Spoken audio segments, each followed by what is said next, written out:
శ్రీ మహాగణాధిపతయే నమః. శ్రీ మహాసరస్వత్యే నమః.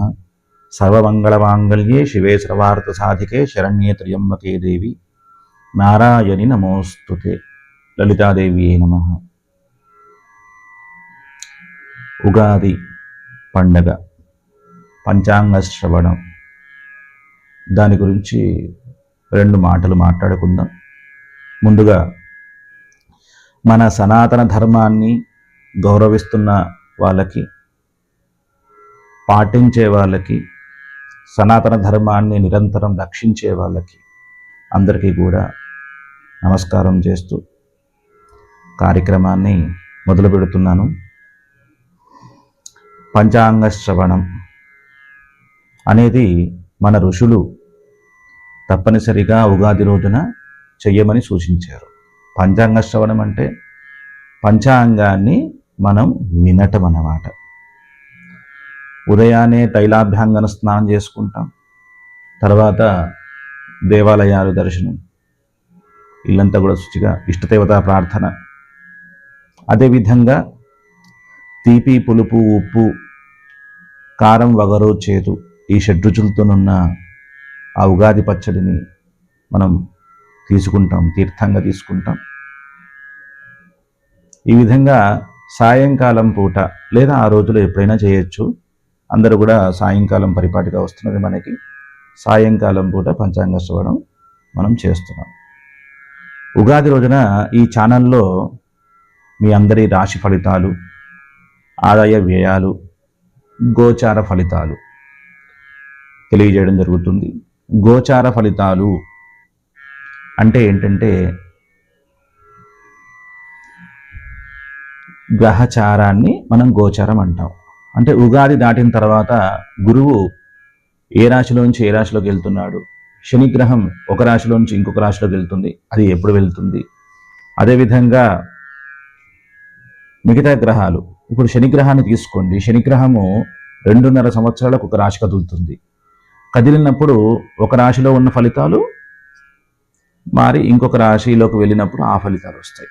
అట్లనే గురుగ్రహం ఇంకొక రాశి నుంచి వదిలిపెట్టి ఒక రాశిలోకి వెళ్ళినప్పుడు ఒక రాశిలో ఏంటంటే లాభస్థానంలో ఉండొచ్చు, ఇంకొక రాశిలోకి వెళ్ళినప్పుడు వ్యయస్థానంలోకి వెళ్ళొచ్చు. లాభస్థానంలో ఉన్నప్పుడు లాభాలు చేకూర్చిన గురుగ్రహమే వ్యయస్థానంలోకి వెళ్ళినప్పుడు కొంచెం ఖర్చులను పెంచవచ్చు, శుభకార్యాలలో ఖర్చులను పెంచవచ్చు, ఇలా ఉంటుంటాయి.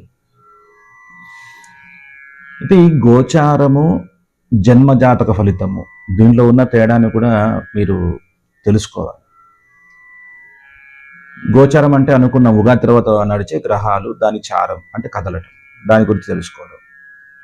మీరు జన్మ జాతకం అంటే ఇప్పుడు మన గృహంలో శిశువు జన్మించగానే పురోహితుల దగ్గరికి వెళ్ళేసి పలానా శిశువు నక్షత్రం, తిథి, వారం, అదేవిధంగా వాడి జన్మకుండలిలో లగ్నము, మహర్దశ, అంతర్దశ, నక్షత్ర దోషాలు, బాలరిష్ట దోషాలు ఇవన్నీ కూడా మీరు తెలుసుకుంటారు. ప్రతి వాళ్ళకు కూడా వాళ్ళు పుట్టిన జన్మ జాతకాన్ని బట్టి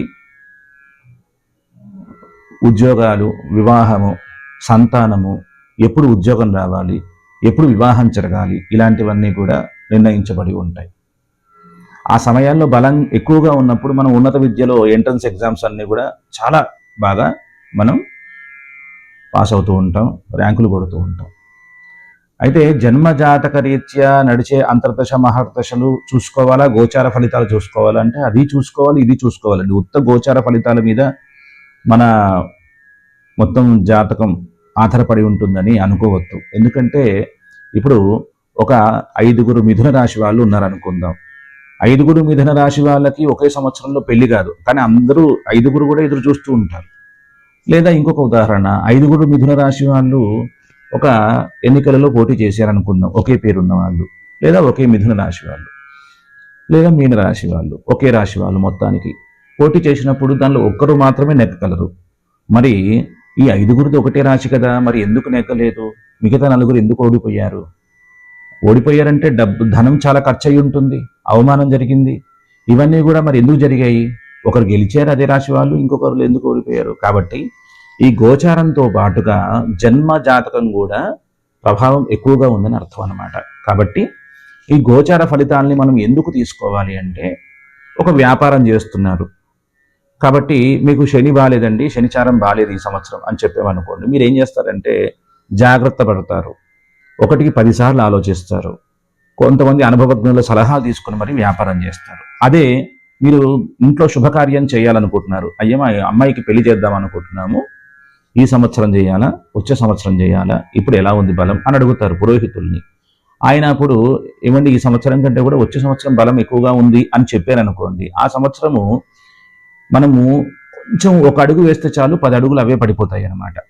శుభకార్యం త్వరగా జరుగుతుంది. అదే మనకు ఈ బలం తక్కువగా ఉన్నప్పుడు ఏంటంటే మనం శుభకార్యం కోసం ఎక్కువగా కష్టపడాల్సి వస్తుంది. కాబట్టి ఇలాంటివన్నీ కూడా ఉంటాయండి. అందుకే ఇవన్నీ బలాలు చూసుకొని మనం ఆ కార్యాల్లో ముందుకు వెళ్ళడానికి గోచార ఫలితాలు చాలా బాగా ఉపయోగపడతాయి. మనము ఆ ఉగాది రోజున వీటన్నిటి గురించి కూడా తెలుసుకుందాం. ముఖ్యంగా ఉగాది నాడు తప్పనిసరిగా మీరందరూ కూడా పంచాంగ శ్రవణం చెయ్యాలండి. ఎందుకంటే పంచాంగ శ్రవణం గురించి ఋషులు చాలా బాగా చెప్పారు. ఒక శ్లోకాన్ని ఉదాహరణకు చెప్తాను ప్రస్తుతానికి. ఆ రోజున ఇంకా చాలా విపులంగా మీకు పంచాంగ శ్రవణం గురించి నేను తెలియజేస్తాను.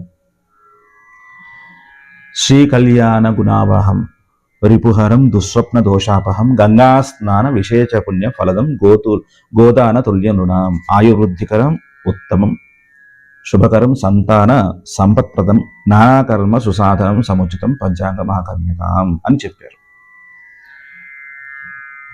శ్రీ కళ్యాణ గుణావాహం రిపుహారం అంటే మన ఇంట్లో కళ్యాణ పరంపర అంటే శుభకార్యాల పరంపర జరుగుతూ ఉంటుంది. రిపుహరం అంటే మనం చేసిన ఏవైతే పాపాలు ఉన్నాయో అవి తొలగిపోతాయట పంచాంగ శ్రవణాన్ని ఉగాది రోజున వింటే.